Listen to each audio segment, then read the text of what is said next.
సంవత్సరంలోకి మనం అడుగుపెట్టినాం. 2024 ఈ నూతన సంవత్సరంలో నరేంద్ర మోదీ గారు మళ్లీ మూడవసారి ప్రధానమంత్రిగా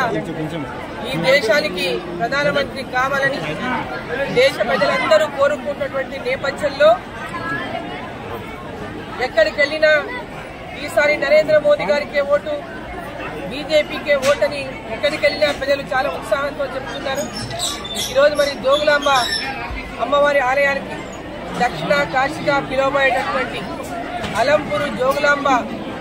బాలబ్రహ్మేశ్వర ఆలయంలో ఈరోజు పూజలు నిర్వహించుకొని జోగులాంబ తల్లి బాలబ్రహ్మేశ్వర స్వామి యొక్క